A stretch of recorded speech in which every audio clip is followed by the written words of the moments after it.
मानक और लेबलिंग का कार्य सुनिश्चित करना है। पहले से सूचित उपकरणों के लिए न्यूनतम ऊर्जा खपत तथा कार्य करने के लिए मानकों का विकास करना होता है। ऐसे उपकरणों का निर्माण, बिक्री और आयात पर रोक लगाना जो मानकों के अनुरूप नहीं है, ये सब मानक और लेबलिंग का काम होता है। उपभोक्ताओं को लाभ के बारे में जानकारी देना कि क्या इसमें आपको लाभ होगा, क्या नहीं होगा, आपको किस तरह से चीज़ों को मैनेज करना है, ये सब देना काम होता है। नामित उपभोक्ता। ऊर्जा संरक्षण अधिनियम के तहत नामित उपभोक्ता के मुख्य प्रावधान। सरकार ऊर्जा गहन उद्योग अन्य प्रतिष्ठानों को नामित उपभोक्ता के रूप में अधिसूचित करेगी। अधिनियम की अधिसूची ऐसे नामित उपभोक्ता की सूची प्रदान करेगी जो मूल रूप से गहन उद्योग, रेलवे, पोर्ट ट्रस्ट, परिवहन सबके लिए होता है। नामित उपभोक्ता मान्यता प्राप्त ऊर्जा लेखा परीक्षण से ही संचालित एनर्जी का ऑडिट करेगा। नामित उपभोक्ताओं द्वारा केवल निर्धारित योग्यता वाले ऊर्जा प्रबंधकों की नियुक्ति किया जाएगा। नामित उपभोक्ता केंद्र सरकार द्वारा निर्धारित ऊर्जा खपत के मानदंडों और मापकों का पालन करेगा। नीतिगत विश्लेषण, परियोजना प्रबंधन, वित्त पोधक, ये सब करना पड़ता है। ऊर्जा संरक्षण भवन कोड। ऊर्जा संरक्षण भवन कोड से संबंधित नियमों को अधिसूचित किए जाने के बाद वाणिज्य भवनों के लिए संबंधित राज्यों द्वारा स्थानीय जलवायु परिस्थितियों या अन्य कारकों के अनुरूप घोषणा किया जाना। इसके अलावा इन मामलों में 500 किलोवाट व 600 किलोवाट या इससे अधिक के व्यावसायिक उद्देश्य के लिए उपयोग किए जाना। केंद्रीय ऊर्जा संरक्षण निधि क्या होती है? ऊर्जा संरक्षण सेवाओं जैसे ठेका कंपनियों तथा ऊर्जा सेवा कंपनियों को बढ़ावा देने के लिए बड़े पैमाने पर ऊर्जा सेवा वितरण यंत्र विकसित करने के लिए केंद्र में निधि की स्थापना की जाएगी, उम्मीद की जाएगी, ये सब चीज़ होती हैं। BEE bureau of energy efficiency का काम क्या होता है? परिणाम आधारित प्रस्तावों को अपनाकर भारतीय व्यवस्था में ऊर्जा प्रबलता करना, राष्ट्र ऊर्जा दक्षता व संरक्षण प्रयासों एवं कार्यक्रमों को दिशा निर्देश देना एक नीति का निर्धारण होता है। ऊर्जा दक्षता प्रक्रिया, उपकरण, युक्तियों, प्रणालियों में उपयोग को उन्नत करना होता है। ऊर्जा के दक्ष उपयोग को आगे बढ़ाने वाली संस्थाओं का वित्तीय प्रोत्साहन करना होता है। ये सब होता है। अब भारत सरकार में सूचित उपकरणों व साधनों के लिए ऊर्जा उपभोग मानकों की विशिष्टीकृत करना, सूचित उपकरणों व साधनों पर सीधे अनिवार्य का लेबल लगाना, ऊर्जा खपत के मानकों के अनुकूल न होने वाले उपकरणों के निर्माण, बिक्री, आयात निर्यात पर रोक लगाना, ऊर्जा के दक्ष उपयोग ऊर्जा संरक्षण भवन कोड निर्धारित करना, ऊर्जा के दक्ष उपयोग संरक्षण के लिए अधिक ऊर्जा प्रबंधन की नियुक्ति करना, ये सब कार्य होते हैं। अब इस वीडियो में हम देखते हैं ऊर्जा प्रबंध की कार्यविधि क्या होती है। ऊर्जा प्रबंध एक परिवर्तन और घटना ही नहीं बल्कि यह लक्ष्यों को पूरा करने का एक अभियान है। यह कार्य एक मेज पर बैठकर अकेले नहीं किया जा सकता बल्कि इसे पूरा करने के लिए ऊर्जा के प्रति सचेत व्यक्ति के दलों द्वारा तालमेल में कार्य करने की आवश्यकता होती है।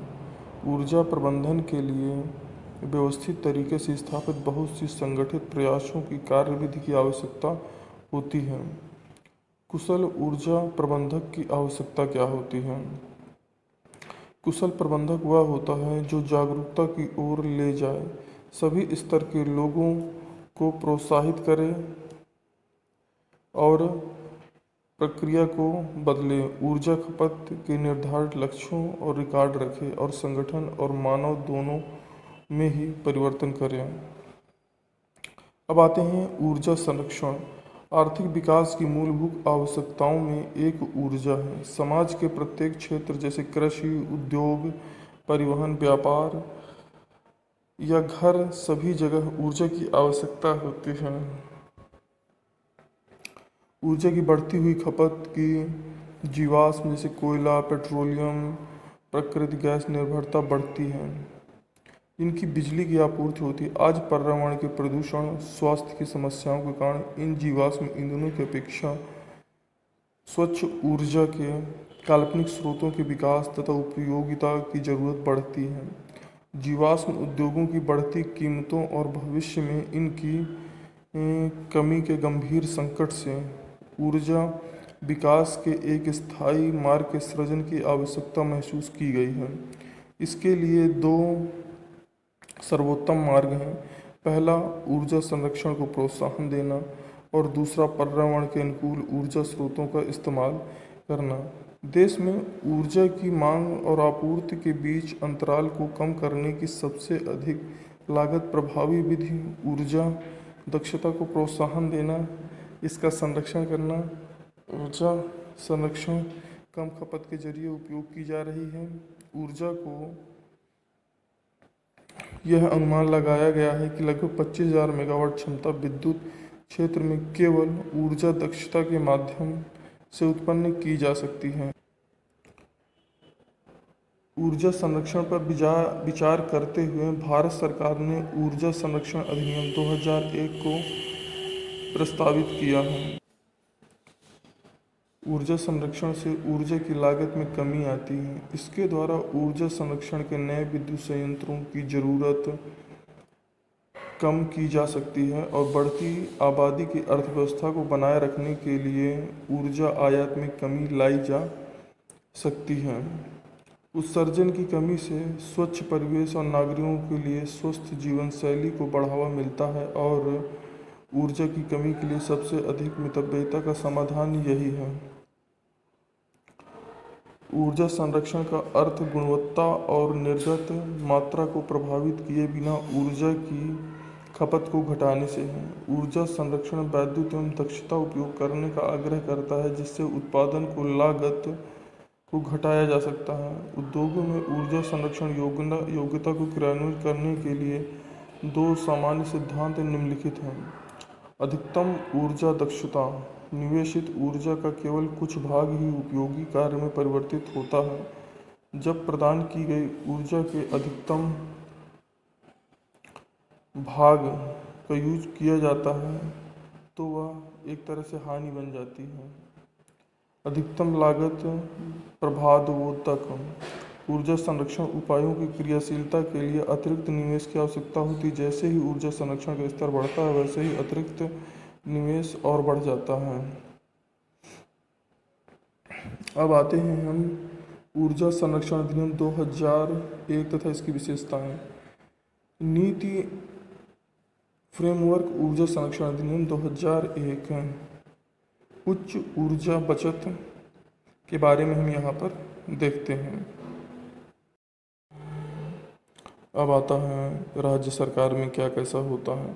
केंद्र सरकार द्वारा तैयार किए गए ऊर्जा संरक्षण भवन कोड को प्रांतीय व स्थानीय स्थितियों के अनुसार संशोधित करना, नए व्यावसायिक भवन या भवन कॉम्प्लेक्स के मालिकों को ऊर्जा संरक्षण भवन कोड के प्रावधानों का अनुपालन करने का निर्देश देना, संचरण या वितरण हानियों को कम करने या सह उत्पादन को प्रोत्साहित देना होता है। अधिनियम के अंतर्गत प्रत्येक अपराध के लिए जुर्माना वित्तीय रूप से होना चाहिए और ये किस हिसाब से किया जाएगा ये निर्धारित करना होता है। अधिनियम के अनुसार केंद्र सरकार के तहत ऊर्जा दक्षता ब्यूरो को स्थापित होगा जिसके कार्य करना होता है।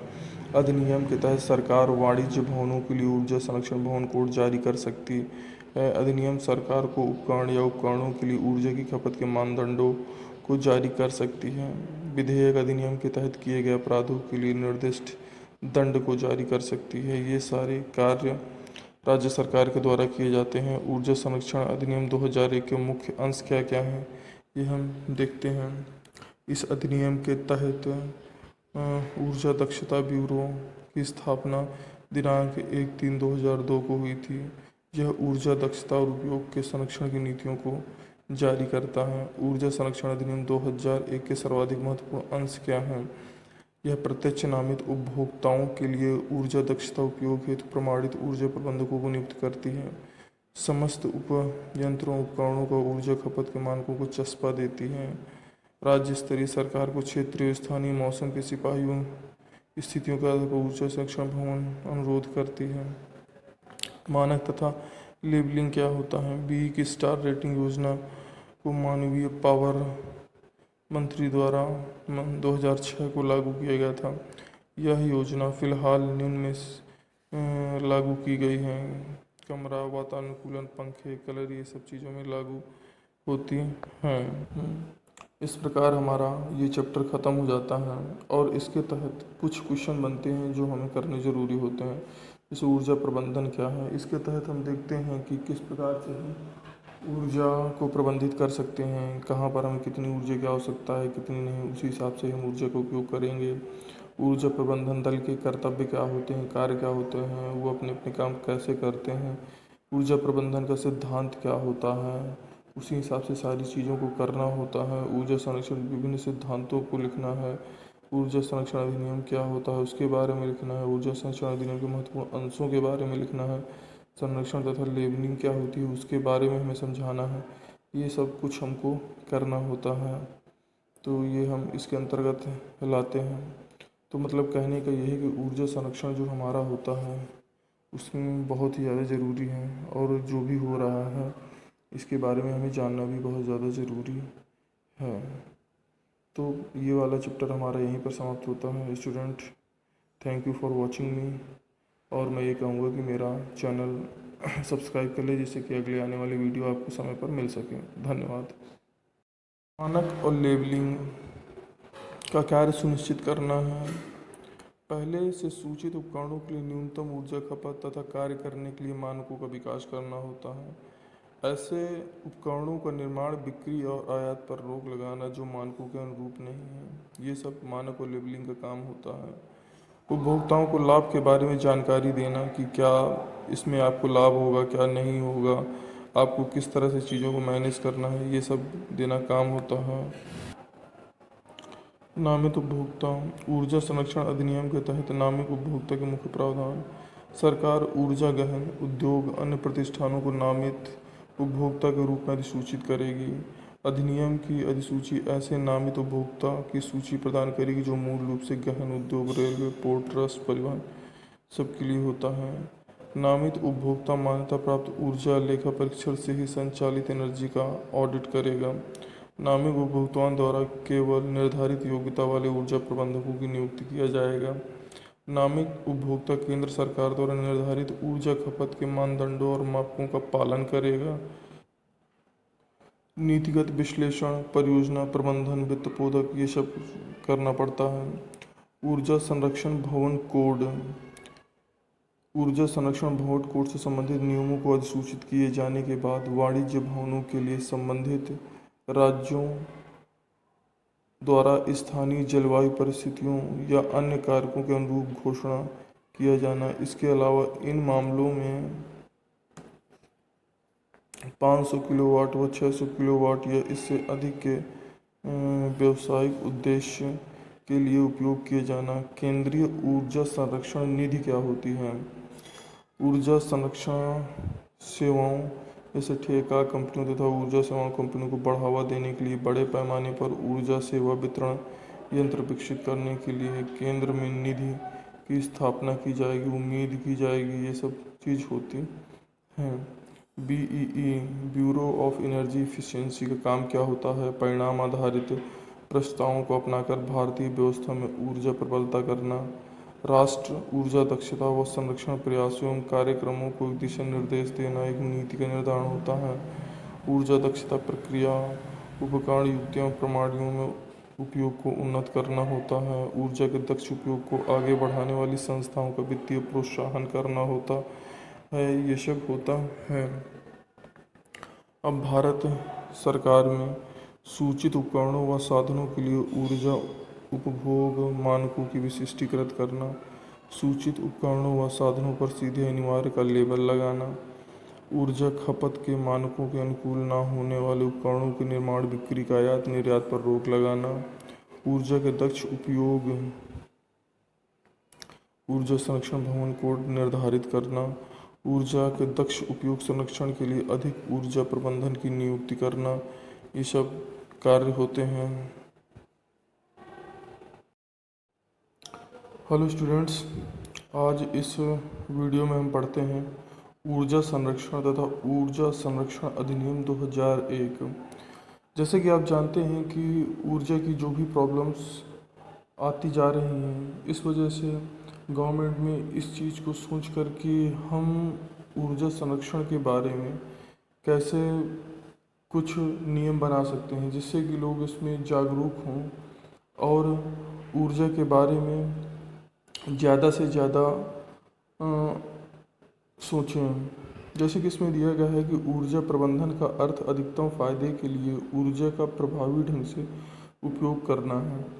कारोबार, संगठनों और घरों में ऊर्जा की बचत से संबंधित यह प्रयोग में आता है। इसका अर्थ बेकार वस्तु को अलग कर ऊर्जा का श्रेष्ठ विधि से उपयोग करना जिसमें न्यूनतम हानि हो। उदाहरण के लिए 1 बूंद प्रति सेकंड की दर से तेल रिसाव का मतलब 2000 लीटर प्रति वर्ष की हानि है, जिसकी कीमत 10,000 रुपये आती है। मतलब कहने का ये है कि हमें ये सोच के चलना है कि हम कितना कम से कम ऊर्जा का उपयोग करें और भविष्य के लिए ऊर्जा की हम बचत कर सकें। ऊर्जा प्रबंधन के लक्ष्य: ऊर्जा उत्पादन और गुणवत्ता को प्रभावित करे बिना ऊर्जा मुख्य मूल्य की बर्बादी को न्यूनतम करना है। पर्यावरण के प्रभाव तथा परिवर्तन को न्यूनतम करना है। ऊर्जा निर्गत प्रति इकाई की आवश्यकता को कम करना है। ऊर्जा नीति के उद्देश्य: ऊर्जा नीति सफल ऊर्जा प्रबंधन को आधार प्रदान करती है। यह एक व्यापारिक प्रतिष्ठान के लक्ष्यों का कथन होती है। ऊर्जा नीति ऊर्जा प्रबंधकों के मार्गदर्शन का कार्य करती है, जिसका लक्ष्य निर्धारण, उद्देश्य, गुणवत्ता और प्रक्रिया की जानकारी मिलती है। ऊर्जा प्रबंधन नीति के अंतर्गत वरिष्ठ प्रबंधक द्वारा वचनबद्धता की घोषणा होती है। ऊर्जा प्रबंधन दल कार्य एवं कर्तव्य: ऊर्जा प्रबंधन की योजनाओं का क्रियान्वयन करता है। ऊर्जा योजनाओं की देखभाल करना जो कि संगठन का एक भाग है और संगठन के सभी भागों को एकीकृत करना है। ऊर्जा हानियों को पहचानना, ऊर्जा संरक्षण माप द्वारा बचत का मूल्यांकन करना, संगठन के दूसरे कर्मचारियों को ऊर्जा संरक्षण के प्रति जागरूक करना है।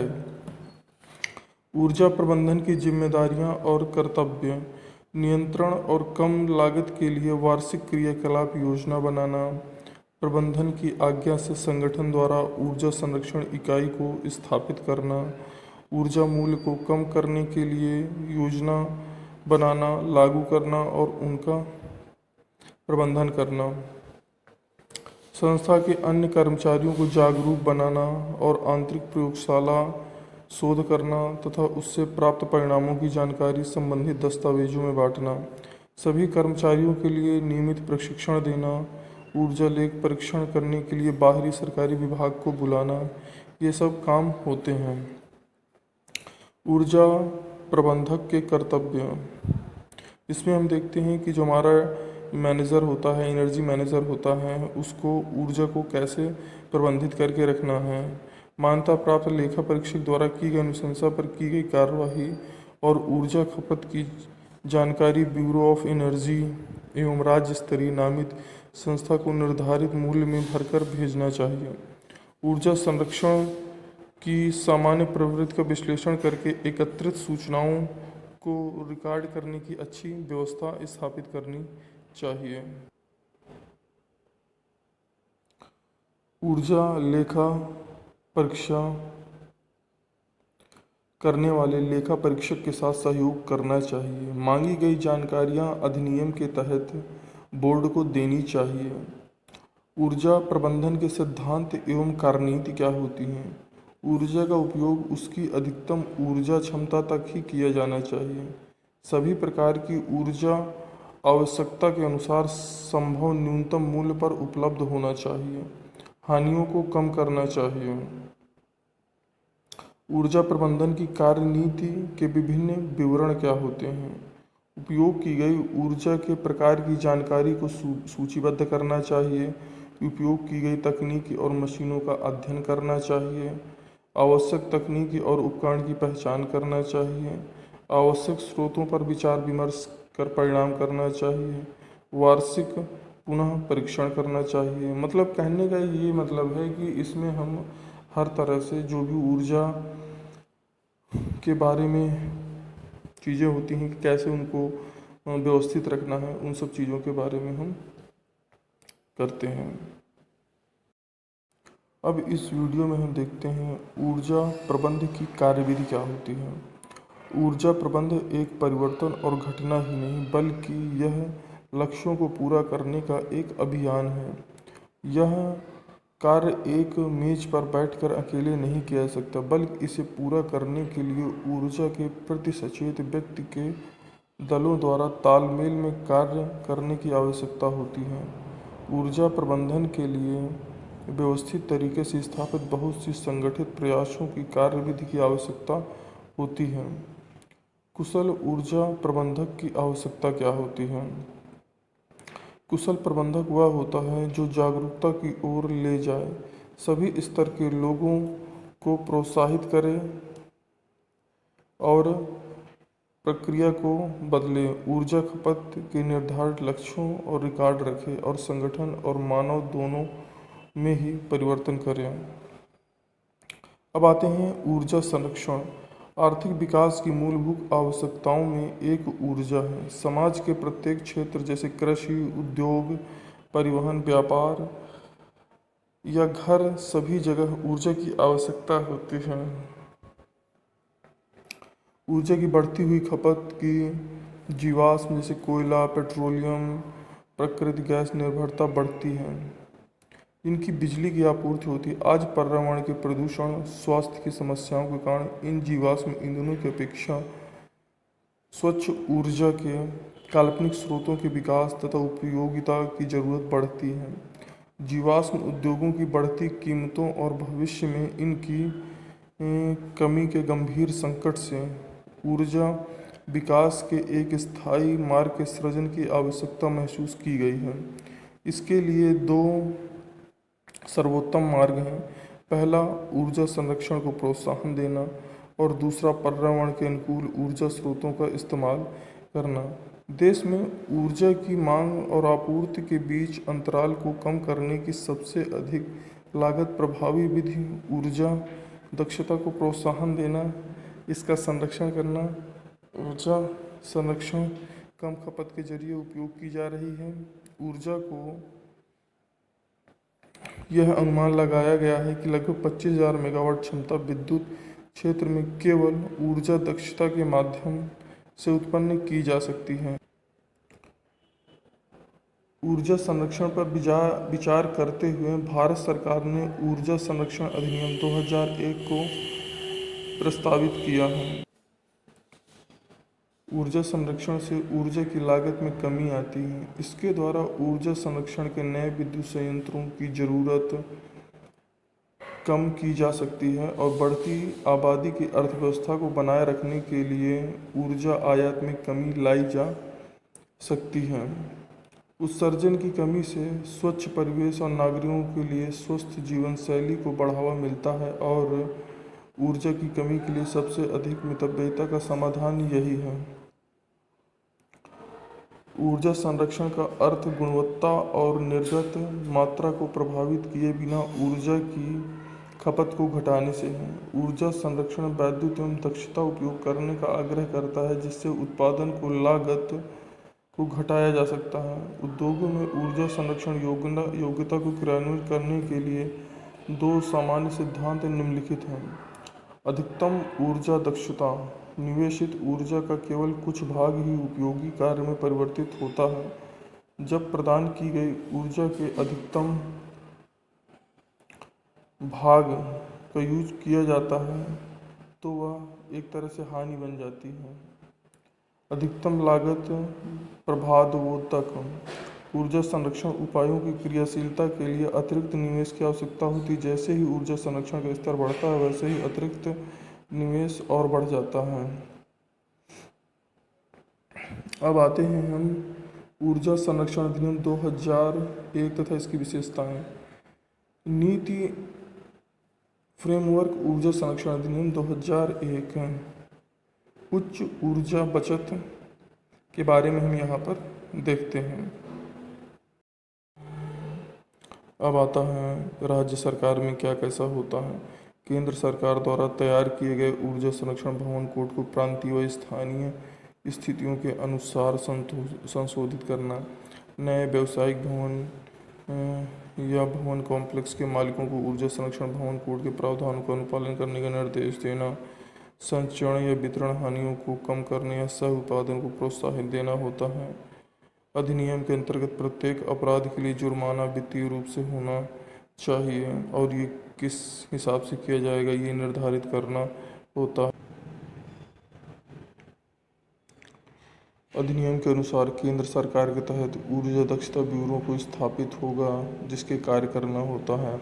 अधिनियम के तहत सरकार वाणिज्य भवनों के लिए ऊर्जा संरक्षण भवन कोड जारी कर सकती है। अधिनियम सरकार को उपकरण या उपकरणों के लिए ऊर्जा की खपत के मानदंडों को जारी कर सकती है। विधेयक अधिनियम के तहत किए गए अपराधों के लिए निर्दिष्ट दंड को जारी कर सकती है। ये सारे कार्य राज्य सरकार के द्वारा किए जाते हैं। ऊर्जा संरक्षण अधिनियम 2001 के मुख्य अंश क्या क्या हैं ये हम देखते हैं। इस अधिनियम के तहत ऊर्जा दक्षता ब्यूरो की स्थापना दिनांक 1/3/2002 को हुई थी। यह ऊर्जा दक्षता और उपयोग के संरक्षण की नीतियों को जारी करता है। ऊर्जा संरक्षण अधिनियम 2001 के सर्वाधिक महत्वपूर्ण अंश क्या हैं? यह प्रत्यक्ष नामित उपभोक्ताओं के लिए ऊर्जा दक्षता उपयोग हेतु प्रमाणित ऊर्जा प्रबंधकों को नियुक्त करती है। समस्त उपयंत्रों उपकरणों को ऊर्जा खपत के मानकों को चस्पा देती है। राज्य स्तरीय सरकार को क्षेत्रीय स्थानीय मौसम के सिपाहियों स्थितियों के आधार पर ऊर्जा संरक्षण भवन अनुरोध करती है। मानक तथा लेबलिंग क्या होता है? बी की स्टार रेटिंग योजना को मानवीय पावर मंत्री द्वारा 2006 को लागू किया गया था। यह योजना फिलहाल निम्न में लागू की गई है। कमरा वातानुकूलन पंखे कलर ये सब चीज़ों में लागू होती हैं। इस प्रकार हमारा ये चैप्टर ख़त्म हो जाता है और इसके तहत कुछ क्वेश्चन बनते हैं जो हमें करने ज़रूरी होते हैं। जैसे ऊर्जा प्रबंधन क्या है, इसके तहत हम देखते हैं कि किस प्रकार से हम ऊर्जा को प्रबंधित कर सकते हैं, कहाँ पर हमें कितनी ऊर्जा की आवश्यकता है कितनी नहीं, उसी हिसाब से हम ऊर्जा का उपयोग करेंगे।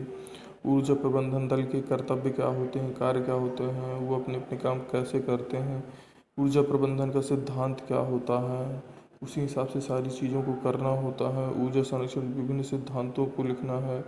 ऊर्जा संरक्षण अधिनियम क्या होता है उसके बारे में लिखना है। ऊर्जा संरक्षण अधिनियम के महत्वपूर्ण अंशों के बारे में लिखना है। संरक्षण तथा लेबलिंग क्या होती है उसके बारे में हमें समझाना है। ये सब कुछ हमको करना होता है, तो ये हम इसके अंतर्गत लाते हैं। तो मतलब कहने का यही है कि ऊर्जा संरक्षण जो हमारा होता है उसमें बहुत ही ज़्यादा ज़रूरी है और जो भी हो रहा है इसके बारे में हमें जानना भी बहुत ज़्यादा ज़रूरी है। तो ये वाला चैप्टर हमारा यहीं पर समाप्त होता है। Student, thank you for watching मी। और मैं ये कहूँगा कि मेरा चैनल सब्सक्राइब कर ले जिससे कि अगले आने वाली वीडियो आपको समय पर मिल सके। धन्यवाद। मानक और लेबलिंग का कार्य सुनिश्चित करना है। पहले से सूचित उपकरणों के लिए न्यूनतम ऊर्जा खपत तथा कार्य करने के लिए मानकों का विकास करना होता है। ऐसे उपकरणों का निर्माण, बिक्री और आयात पर रोक लगाना जो मानकों के अनुरूप नहीं है, ये सब मानक और लेबलिंग का काम होता है। उपभोक्ताओं को लाभ के बारे में जानकारी देना कि क्या इसमें आपको लाभ होगा क्या नहीं होगा, आपको किस तरह से चीज़ों को मैनेज करना है, ये सब देना काम होता है। नामित उपभोक्ता। ऊर्जा संरक्षण अधिनियम के तहत नामित उपभोक्ता के मुख्य प्रावधान। सरकार ऊर्जा गहन उद्योग अन्य प्रतिष्ठानों को नामित उपभोक्ता के रूप में अधिसूचित करेगी। अधिनियम की अधिसूची ऐसे नामित उपभोक्ता की सूची प्रदान करेगी जो मूल रूप से गहन उद्योग, रेलवे, पोर्ट ट्रस्ट, परिवहन सबके लिए होता है। नामित उपभोक्ता मान्यता प्राप्त ऊर्जा लेखा परीक्षण से ही संचालित एनर्जी का ऑडिट करेगा। नामित उपभोक्ताओं द्वारा केवल निर्धारित योग्यता वाले ऊर्जा प्रबंधकों की नियुक्ति किया जाएगा। नामित उपभोक्ता केंद्र सरकार द्वारा निर्धारित ऊर्जा खपत के मानदंडों और मापकों का पालन करेगा। नीतिगत विश्लेषण, परियोजना प्रबंधन, वित्त पोधक ये सब करना पड़ता है। ऊर्जा संरक्षण भवन कोड। ऊर्जा संरक्षण भवन कोड से संबंधित नियमों को अधिसूचित किए जाने के बाद वाणिज्य भवनों के लिए संबंधित राज्यों द्वारा स्थानीय जलवायु परिस्थितियों या अन्य कारकों के अनुरूप घोषणा किया जाना। इसके अलावा इन मामलों में 500 किलोवाट व 600 किलोवाट या इससे अधिक के व्यावसायिक उद्देश्य के लिए उपयोग किए जाना। केंद्रीय ऊर्जा संरक्षण निधि क्या होती है? ऊर्जा संरक्षण सेवाओं जैसे ठेका कंपनियों तथा ऊर्जा सेवा कंपनियों को बढ़ावा देने के लिए बड़े पैमाने पर ऊर्जा सेवा वितरण यंत्र विकसित करने के लिए केंद्र में निधि की स्थापना की जाएगी, उम्मीद की जाएगी। ये सब चीज़ होती हैं। BEE bureau of energy efficiency का काम क्या होता है? परिणाम आधारित प्रस्तावों को अपनाकर भारतीय व्यवस्था में ऊर्जा प्रबलता करना। राष्ट्र ऊर्जा दक्षता व संरक्षण प्रयासों एवं कार्यक्रमों को दिशा निर्देश देना एक नीति का निर्धारण होता है। ऊर्जा दक्षता प्रक्रिया उपकरण युक्तियों प्रणालियों में उपयोग को उन्नत करना होता है। ऊर्जा के दक्ष उपयोग को आगे बढ़ाने वाली संस्थाओं का वित्तीय प्रोत्साहन करना होता है। ये सब होता है। अब भारत सरकार में सूचित उपकरणों व साधनों के लिए ऊर्जा उपभोग मानकों की विशिष्टीकृत करना। सूचित उपकरणों व साधनों पर सीधे अनिवार्य का लेबल लगाना। ऊर्जा खपत के मानकों के अनुकूल न होने वाले उपकरणों के निर्माण बिक्री का आयात निर्यात पर रोक लगाना। ऊर्जा के दक्ष उपयोग ऊर्जा संरक्षण भवन कोड निर्धारित करना। ऊर्जा के दक्ष उपयोग संरक्षण के लिए अधिक ऊर्जा प्रबंधन की नियुक्ति करना। ये सब कार्य होते हैं। हेलो स्टूडेंट्स, आज इस वीडियो में हम पढ़ते हैं ऊर्जा संरक्षण तथा ऊर्जा संरक्षण अधिनियम 2001। जैसे कि आप जानते हैं कि ऊर्जा की जो भी प्रॉब्लम्स आती जा रही हैं, इस वजह से गवर्नमेंट में इस चीज़ को सोच कर कि हम ऊर्जा संरक्षण के बारे में कैसे कुछ नियम बना सकते हैं जिससे कि लोग इसमें जागरूक हों और ऊर्जा के बारे में ज़्यादा से ज़्यादा सोचें। जैसे कि इसमें दिया गया है कि ऊर्जा प्रबंधन का अर्थ अधिकतम फायदे के लिए ऊर्जा का प्रभावी ढंग से उपयोग करना है। कारोबार, संगठनों और घरों में ऊर्जा की बचत से संबंधित यह प्रयोग में आता है। इसका अर्थ बेकार वस्तु को अलग कर ऊर्जा का श्रेष्ठ विधि से उपयोग करना जिसमें न्यूनतम हानि हो। उदाहरण के लिए 1 बूंद प्रति सेकंड की दर से तेल रिसाव का मतलब 2000 लीटर प्रति वर्ष की हानि है, जिसकी कीमत 10,000 रुपये आती है। मतलब कहने का ये है कि हमें ये सोच के चलना है कि हम कितना कम से कम ऊर्जा का उपयोग करें और भविष्य के लिए ऊर्जा की हम बचत कर सकें। ऊर्जा प्रबंधन के लक्ष्य ऊर्जा उत्पादन और गुणवत्ता को प्रभावित करे बिना ऊर्जा मुख्य मूल्य की बर्बादी को न्यूनतम करना है। पर्यावरण के प्रभाव तथा परिवर्तन को न्यूनतम करना है। ऊर्जा निर्गत प्रति इकाई की आवश्यकता को कम करना है। ऊर्जा नीति के उद्देश्य ऊर्जा नीति सफल ऊर्जा प्रबंधन को आधार प्रदान करती है। यह एक व्यापारिक प्रतिष्ठान के लक्ष्यों का कथन होती है। ऊर्जा नीति ऊर्जा प्रबंधकों के मार्गदर्शन का कार्य करती है, जिसका लक्ष्य निर्धारण, उद्देश्य, गुणवत्ता और प्रक्रिया की जानकारी मिलती है। ऊर्जा प्रबंधन नीति के अंतर्गत वरिष्ठ प्रबंधक द्वारा वचनबद्धता की घोषणा होती है। ऊर्जा प्रबंधन दल कार्य एवं कर्तव्य ऊर्जा प्रबंधन की योजनाओं का क्रियान्वयन करता है। ऊर्जा योजनाओं की देखभाल करना जो कि संगठन का एक भाग है और संगठन के सभी भागों को एकीकृत करना है। ऊर्जा हानियों को पहचानना, ऊर्जा संरक्षण माप द्वारा बचत का मूल्यांकन करना, संगठन के दूसरे कर्मचारियों को ऊर्जा संरक्षण के प्रति जागरूक करना है।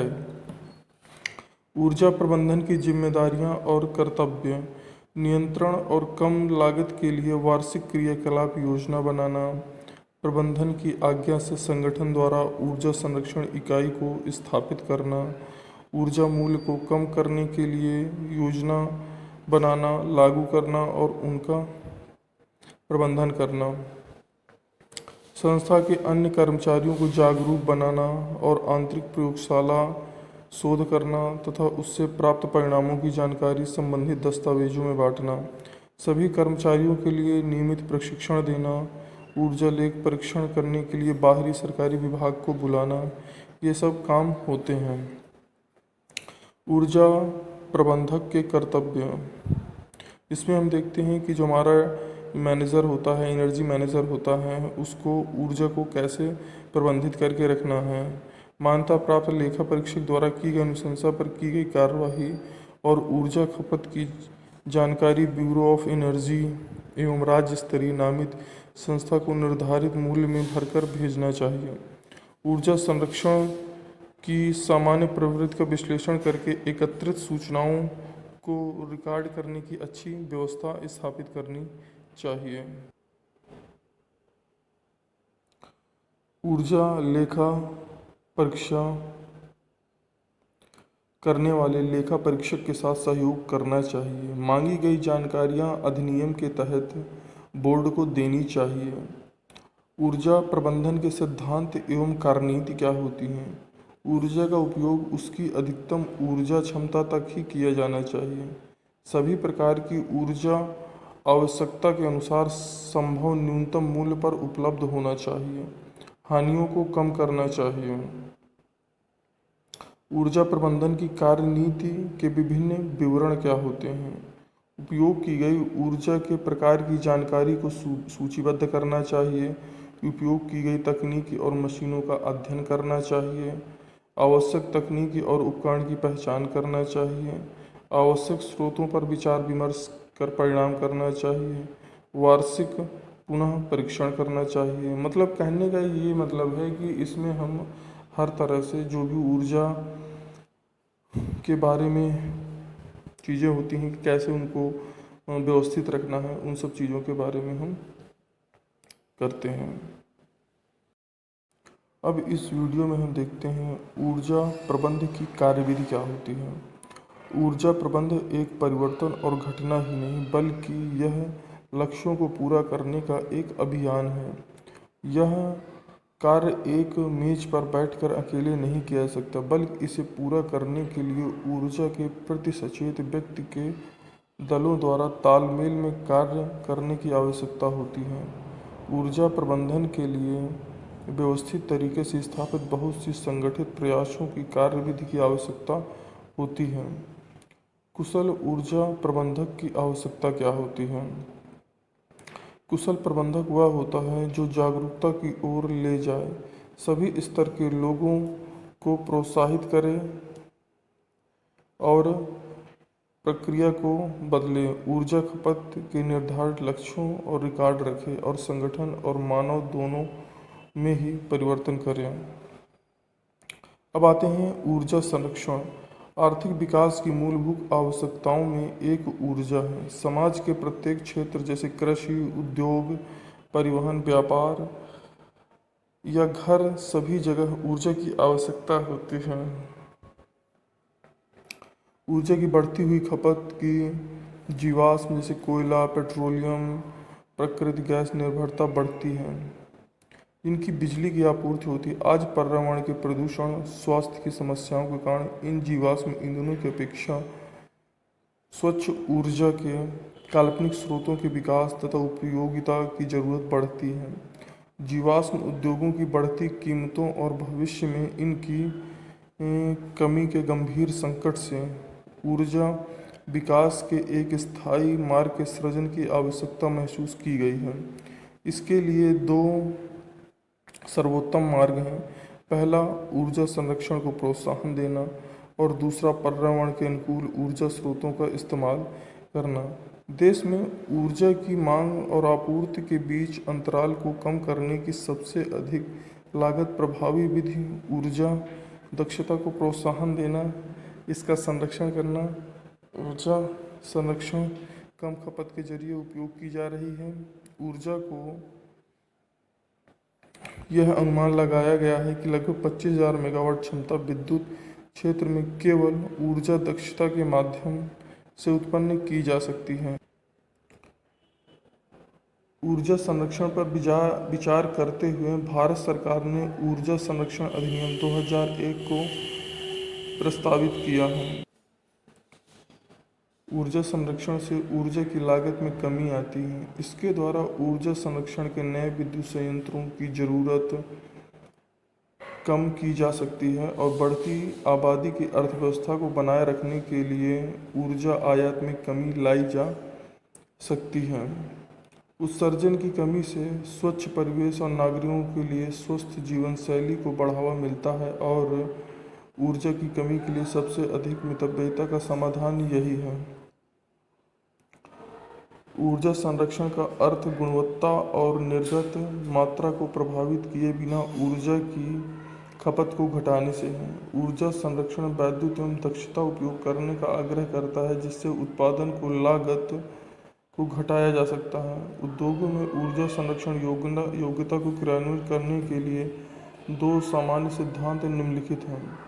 अधिकतम ऊर्जा दक्षता निवेशित ऊर्जा का केवल कुछ भाग ही उपयोगी कार्य में परिवर्तित होता है। जब प्रदान की गई ऊर्जा के अधिकतम भाग का यूज किया जाता है तो वह एक तरह से हानि बन जाती है। अधिकतम लागत प्रभावोत्तक ऊर्जा संरक्षण उपायों की क्रियाशीलता के लिए अतिरिक्त निवेश की आवश्यकता होती है। जैसे ही ऊर्जा संरक्षण का स्तर बढ़ता है वैसे ही अतिरिक्त निवेश और बढ़ जाता है। अब आते हैं हम ऊर्जा संरक्षण अधिनियम 2001 तथा इसकी विशेषताएं। नीति फ्रेमवर्क ऊर्जा संरक्षण अधिनियम 2001 उच्च ऊर्जा बचत के बारे में हम यहाँ पर देखते हैं। अब आता है राज्य सरकार में क्या कैसा होता है। केंद्र सरकार द्वारा तैयार किए गए ऊर्जा संरक्षण भवन कोड को प्रांतीय व स्थानीय स्थितियों के अनुसार संशोधित करना, नए व्यावसायिक भवन या भवन कॉम्प्लेक्स के मालिकों को ऊर्जा संरक्षण भवन कोड के प्रावधानों का अनुपालन करने का निर्देश देना, संचरण या वितरण हानियों को कम करने या सह उत्पादन को प्रोत्साहित देना होता है। अधिनियम के अंतर्गत प्रत्येक अपराध के लिए जुर्माना वित्तीय रूप से होना चाहिए और ये किस हिसाब से किया जाएगा ये निर्धारित करना होता है। अधिनियम के अनुसार केंद्र सरकार के तहत ऊर्जा दक्षता ब्यूरो को स्थापित होगा जिसके कार्य करना होता है। अधिनियम के तहत सरकार वाणिज्य भवनों के लिए ऊर्जा संरक्षण भवन कोड जारी कर सकती है। अधिनियम सरकार को उपकरण या उपकरणों के लिए ऊर्जा की खपत के मानदंडों को जारी कर सकती है। विधेयक अधिनियम के तहत किए गए अपराधों के लिए निर्दिष्ट दंड को जारी कर सकती है। ये सारे कार्य राज्य सरकार के द्वारा किए जाते हैं। ऊर्जा संरक्षण अधिनियम 2001 के मुख्य अंश क्या क्या हैं ये हम देखते हैं। इस अधिनियम के तहत ऊर्जा दक्षता ब्यूरो की स्थापना दिनांक 1/3/2002 को हुई थी। यह ऊर्जा दक्षता और उपयोग के संरक्षण की नीतियों को जारी करता है। ऊर्जा संरक्षण अधिनियम 2001 के सर्वाधिक महत्वपूर्ण अंश क्या हैं। यह प्रत्यक्ष नामित उपभोक्ताओं के लिए ऊर्जा दक्षता उपयोग हेतु प्रमाणित ऊर्जा प्रबंधकों को नियुक्त करती है। समस्त उपयंत्रों उपकरणों को ऊर्जा खपत के मानकों को चस्पा देती है। राज्य स्तरीय सरकार को क्षेत्रीय स्थानीय मौसम के सिपाहियों स्थितियों के आधार पर ऊर्जा संरक्षण भवन अनुरोध करती है। मानक तथा लेबलिंग क्या होता है। बी की स्टार रेटिंग योजना को मानवीय पावर मंत्री द्वारा 2006 को लागू किया गया था। यह योजना फिलहाल निम्न में लागू की गई है। कमरा वातानुकूलन पंखे कलर ये सब चीज़ों में लागू होती हैं। इस प्रकार हमारा ये चैप्टर ख़त्म हो जाता है और इसके तहत कुछ क्वेश्चन बनते हैं जो हमें करने ज़रूरी होते हैं। जैसे ऊर्जा प्रबंधन क्या है। इसके तहत हम देखते हैं कि किस प्रकार से हम ऊर्जा को प्रबंधित कर सकते हैं, कहाँ पर हमें कितनी ऊर्जा की आवश्यकता है कितनी नहीं, उसी हिसाब से हम ऊर्जा का उपयोग करेंगे। ऊर्जा प्रबंधन दल के कर्तव्य क्या होते हैं, कार्य क्या होते हैं, वो अपने अपने काम कैसे करते हैं। ऊर्जा प्रबंधन का सिद्धांत क्या होता है, उसी हिसाब से सारी चीज़ों को करना होता है। ऊर्जा संरक्षण विभिन्न सिद्धांतों को लिखना है। ऊर्जा संरक्षण अधिनियम क्या होता है उसके बारे में लिखना है। ऊर्जा संरक्षण अधिनियम के महत्वपूर्ण अंशों के बारे में लिखना है। संरक्षण तथा लेबलिंग क्या होती है उसके बारे में हमें समझाना है। ये सब कुछ हमको करना होता है तो ये हम इसके अंतर्गत लाते हैं। तो मतलब कहने का यही है कि ऊर्जा संरक्षण जो हमारा होता है उसमें बहुत ही ज़्यादा ज़रूरी है और जो भी हो रहा है इसके बारे में हमें जानना भी बहुत ज़्यादा ज़रूरी है। तो ये वाला चैप्टर हमारा यहीं पर समाप्त होता है student. Thank you for watching मी। और मैं ये कहूँगा कि मेरा चैनल सब्सक्राइब कर ले, जिससे कि अगले आने वाली वीडियो आपको समय पर मिल सके। धन्यवाद। मानक और लेबलिंग का कार्य सुनिश्चित करना है। पहले से सूचित उपकरणों के लिए न्यूनतम ऊर्जा खपत तथा कार्य करने के लिए मानकों का विकास करना होता है। ऐसे उपकरणों का निर्माण, बिक्री और आयात पर रोक लगाना जो मानकों के अनुरूप नहीं है, ये सब मानक और लेबलिंग का काम होता है। उपभोक्ताओं को लाभ के बारे में जानकारी देना कि क्या इसमें आपको लाभ होगा, क्या नहीं होगा, आपको किस तरह से चीज़ों को मैनेज करना है, ये सब देना काम होता है। नामित उपभोक्ता। ऊर्जा संरक्षण अधिनियम के तहत नामित उपभोक्ता के मुख्य प्रावधान। सरकार ऊर्जा गहन उद्योग अन्य प्रतिष्ठानों को नामित उपभोक्ता के रूप में अधिसूचित करेगी। अधिनियम की अधिसूची ऐसे नामित उपभोक्ता की सूची प्रदान करेगी जो मूल रूप से गहन उद्योग, रेलवे, पोर्ट ट्रस्ट, परिवहन सबके लिए होता है। नामित उपभोक्ता मान्यता प्राप्त ऊर्जा लेखा परीक्षण से ही संचालित एनर्जी का ऑडिट करेगा। नामित उपभोक्ताओं द्वारा केवल निर्धारित योग्यता वाले ऊर्जा प्रबंधकों की नियुक्ति किया जाएगा। नामित उपभोक्ता केंद्र सरकार द्वारा निर्धारित ऊर्जा खपत के मानदंडों और मापकों का पालन करेगा। नीतिगत विश्लेषण, परियोजना प्रबंधन, वित्त पोधक, ये सब करना पड़ता है। ऊर्जा संरक्षण भवन कोड। ऊर्जा संरक्षण भवन कोड से संबंधित नियमों को अधिसूचित किए जाने के बाद वाणिज्य भवनों के लिए संबंधित राज्यों द्वारा स्थानीय जलवायु परिस्थितियों या अन्य कारकों के अनुरूप घोषणा किया जाना। इसके अलावा इन मामलों में 500 किलोवाट व 600 किलोवाट या इससे अधिक के व्यावसायिक उद्देश्य के लिए उपयोग किए जाना। केंद्रीय ऊर्जा संरक्षण निधि क्या होती है? ऊर्जा संरक्षण सेवाओं जैसे ठेका कंपनियों तथा ऊर्जा सेवा कंपनियों को बढ़ावा देने के लिए बड़े पैमाने पर ऊर्जा सेवा वितरण यंत्र विकसित करने के लिए केंद्र में निधि की स्थापना की जाएगी, उम्मीद की जाएगी, ये सब चीज़ होती है। BEE bureau of energy efficiency का काम क्या होता है? परिणाम आधारित प्रस्तावों को अपनाकर भारतीय व्यवस्था में ऊर्जा प्रबलता करना। राष्ट्र ऊर्जा दक्षता व संरक्षण प्रयासों एवं कार्यक्रमों को दिशा निर्देश देना एक नीति का निर्धारण होता है। ऊर्जा दक्षता प्रक्रिया, उपकरण, युक्तियों, प्रणालियों में उपयोग को उन्नत करना होता है। ऊर्जा के दक्ष उपयोग को आगे बढ़ाने वाली संस्थाओं का वित्तीय प्रोत्साहन करना होता है। ये सब होता है। अब भारत सरकार में सूचित उपकरणों व साधनों के लिए ऊर्जा उपभोग मानकों की विशिष्टीकृत करना, सूचित उपकरणों व साधनों पर सीधे अनिवार्य का लेबल लगाना, ऊर्जा खपत के मानकों के अनुकूल न होने वाले उपकरणों के निर्माण, बिक्री, आयात निर्यात पर रोक लगाना, ऊर्जा के दक्ष उपयोग, ऊर्जा संरक्षण भवन कोड निर्धारित करना, ऊर्जा के दक्ष उपयोग संरक्षण के लिए अधिक ऊर्जा प्रबंधन की नियुक्ति करना, ये सब कार्य होते हैं। हेलो स्टूडेंट्स, आज इस वीडियो में हम पढ़ते हैं ऊर्जा संरक्षण तथा ऊर्जा संरक्षण अधिनियम 2001। जैसे कि आप जानते हैं कि ऊर्जा की जो भी प्रॉब्लम्स आती जा रही हैं, इस वजह से गवर्नमेंट में इस चीज़ को सोच कर कि हम ऊर्जा संरक्षण के बारे में कैसे कुछ नियम बना सकते हैं जिससे कि लोग इसमें जागरूक हों और ऊर्जा के बारे में ज़्यादा से ज़्यादा सोचें। जैसे कि इसमें दिया गया है कि ऊर्जा प्रबंधन का अर्थ अधिकतम फायदे के लिए ऊर्जा का प्रभावी ढंग से उपयोग करना है। कारोबार, संगठनों और घरों में ऊर्जा की बचत से संबंधित यह प्रयोग में आता है। इसका अर्थ बेकार वस्तु को अलग कर ऊर्जा का श्रेष्ठ विधि से उपयोग करना जिसमें न्यूनतम हानि हो। उदाहरण के लिए 1 बूंद प्रति सेकंड की दर से तेल रिसाव का मतलब 2000 लीटर प्रतिवर्ष की हानि है, जिसकी कीमत 10,000 रुपये आती है। मतलब कहने का ये है कि हमें ये सोच के चलना है कि हम कितना कम से कम ऊर्जा का उपयोग करें और भविष्य के लिए ऊर्जा की हम बचत कर सकें। ऊर्जा प्रबंधन के लक्ष्य।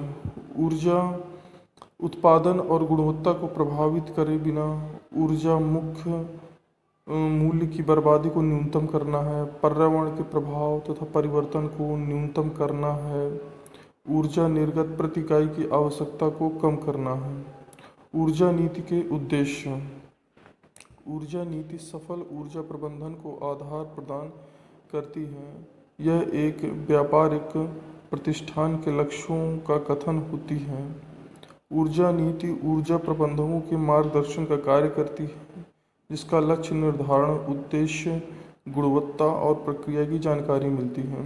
ऊर्जा प्रबंधन नीति के अंतर्गत वरिष्ठ प्रबंधक द्वारा वचनबद्धता की घोषणा होती है। ऊर्जा प्रबंधन दल कार्य एवं कर्तव्य। ऊर्जा प्रबंधन की योजनाओं का क्रियान्वयन करता है। ऊर्जा योजनाओं की देखभाल करना, जो कि संगठन का एक भाग है, और संगठन के सभी भागों को एकीकृत करना है। ऊर्जा हानियों को पहचानना, ऊर्जा संरक्षण माप द्वारा बचत का मूल्यांकन करना, संगठन के दूसरे कर्मचारियों को ऊर्जा संरक्षण के प्रति जागरूक करना है। ऊर्जा प्रबंधन की जिम्मेदारियां और कर्तव्य। नियंत्रण और कम लागत के लिए वार्षिक क्रियाकलाप योजना बनाना, प्रबंधन की आज्ञा से संगठन द्वारा ऊर्जा संरक्षण इकाई को स्थापित करना, ऊर्जा मूल्य को कम करने के लिए योजना बनाना, लागू करना और उनका प्रबंधन करना, संस्था के अन्य कर्मचारियों को जागरूक बनाना और आंतरिक प्रयोगशाला शोध करना तथा उससे प्राप्त परिणामों की जानकारी संबंधित दस्तावेजों में बांटना, सभी कर्मचारियों के लिए नियमित प्रशिक्षण देना, ऊर्जा लेख परीक्षण करने के लिए बाहरी सरकारी विभाग को बुलाना, ये सब काम होते हैं। ऊर्जा प्रबंधक के कर्तव्य। इसमें हम देखते हैं कि जो हमारा मैनेजर होता है, एनर्जी मैनेजर होता है, उसको ऊर्जा को कैसे प्रबंधित करके रखना है। मान्यता प्राप्त लेखा परीक्षक द्वारा की गई अनुशंसा पर की गई कार्यवाही और ऊर्जा खपत की जानकारी ब्यूरो ऑफ एनर्जी एवं राज्य स्तरीय नामित संस्था को निर्धारित मूल्य में भरकर भेजना चाहिए। ऊर्जा संरक्षण की सामान्य प्रवृत्ति का विश्लेषण करके एकत्रित सूचनाओं को रिकॉर्ड करने की अच्छी व्यवस्था स्थापित करनी चाहिए। ऊर्जा लेखा परीक्षा करने वाले लेखा परीक्षक के साथ सहयोग करना चाहिए। मांगी गई जानकारियां अधिनियम के तहत बोर्ड को देनी चाहिए। ऊर्जा प्रबंधन के सिद्धांत एवं कार्यनीति क्या होती हैं? ऊर्जा का उपयोग उसकी अधिकतम ऊर्जा क्षमता तक ही किया जाना चाहिए। सभी प्रकार की ऊर्जा आवश्यकता के अनुसार संभव न्यूनतम मूल्य पर उपलब्ध होना चाहिए। हानियों को कम करना चाहिए। ऊर्जा प्रबंधन की कार्यनीति के विभिन्न विवरण क्या होते हैं? उपयोग की गई ऊर्जा के प्रकार की जानकारी को सूचीबद्ध करना चाहिए।